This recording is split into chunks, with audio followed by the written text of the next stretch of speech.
YouTube is full of videos about good knives. It's full of videos about bad knives. It's high time that someone makes a video about weird knives. This is 3 Weird Knives, and I'm your host, JJJinks! Let's get weird.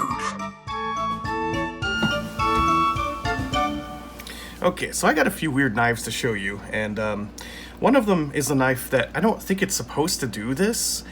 It might be some kind of a manufacturing defect or something. So I just wanted to start off with that one, get your thoughts. Why is this happening? So I picked up some Z Hunter knives, getting ready for my Halloween special. You know, that classic Nick Shabazz Z Hunter is kind of getting hard to find unless you go to eBay. I've already got one, but the company has come out with more knives, and they put this obnoxious sticker on the front to block the photo of this zombie with what looks like a building behind him. I don't know if it's an apartment complex or whatever, and like a road and, yeah, a neighborhood basically. And then on the sticker it says new, implying that they sell used ones. I think a used Z Hunter would actually be pretty cool if it was used for hunting Z's. Now, they make these in a bunch of different colors. I went with yellow, and one of the things I like about it right off the bat is this emblem right in the center that says Apocalypse Survivor. So it's kind of like a badge of honor to carry this knife. And like all good tactical knives, it's got a seatbelt cutter, which is also yellow with the theme, and a glass breaker. So I've seen these in like red, blue, purple, green. I just went with yellow. And I'm glad that I did, because this one is the one that I think has this weird defect. So let's talk about what we're looking at. The scales are all metal, and you got these neat shapes cut out of it that look like a zombie tore through it, and like attempted to claw its way in here.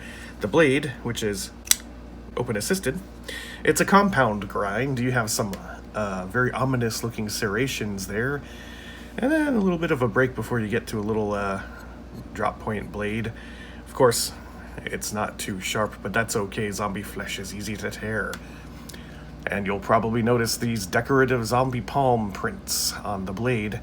And on the spine, you get this gnarly looking black skull etched into it. It's a very artistic piece that I really appreciate.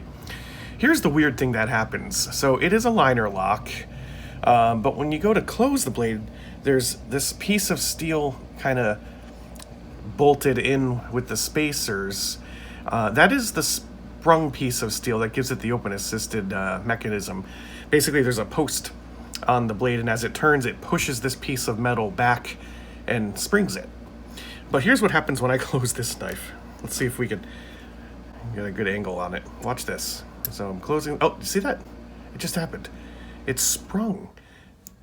And then it stops me from closing the blade. It's like stuck halfway open. Why is that sprung like that? Is that supposed to look... It looks like it's supposed to be doing that, but why would it? That can't be... I don't have another one of these to compare it to, but no, there's no way that's correct, right? And then it stays there, even if I reopen the blade like that.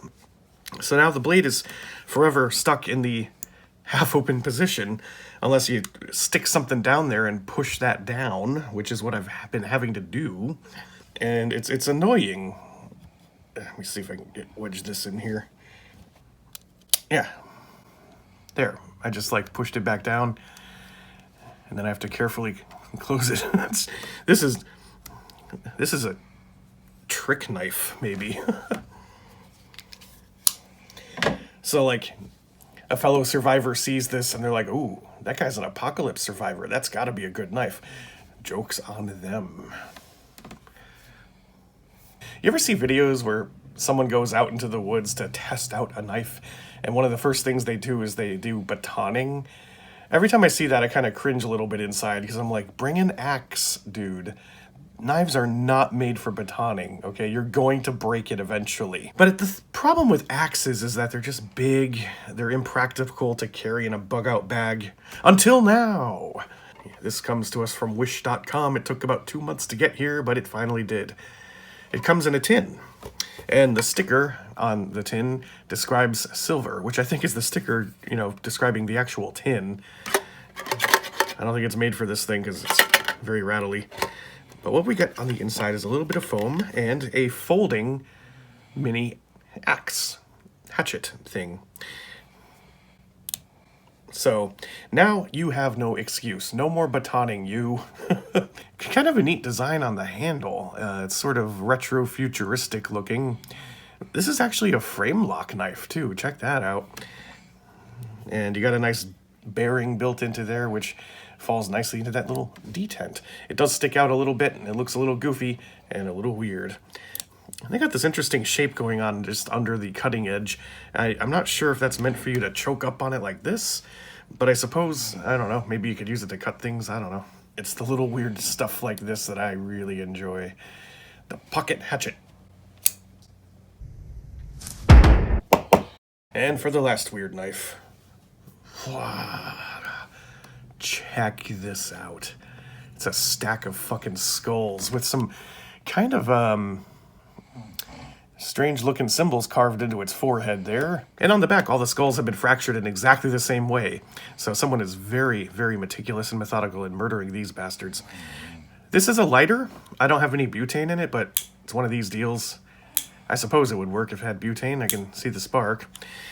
Now, you might notice that this eyeball is also a button because it's a bit thick in the hand and the blade is kind of cocked over to one side, but you know what? It's kind of neat to have a knife and a lighter combo with such a unique design.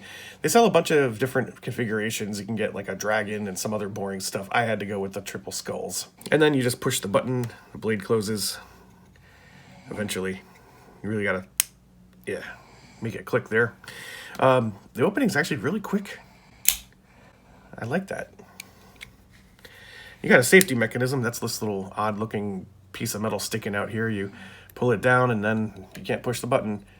Push it up and then boom. Now, you know how OTFs always have that little bit of blade play, except if you have thousands of dollars to spend on a deadlock? This blade has more blade play than any OTF I've ever seen. Watch this. Here's the left to right blade play. Look at that. And here's the back and forth blade play. And if you do it together, it's just kind of, I would be very nervous to actually use this thing for anything more than like, well, I'm not even sure. This piece has a lot of personality, and I'm happy to add it to my weird little collection. Yeah.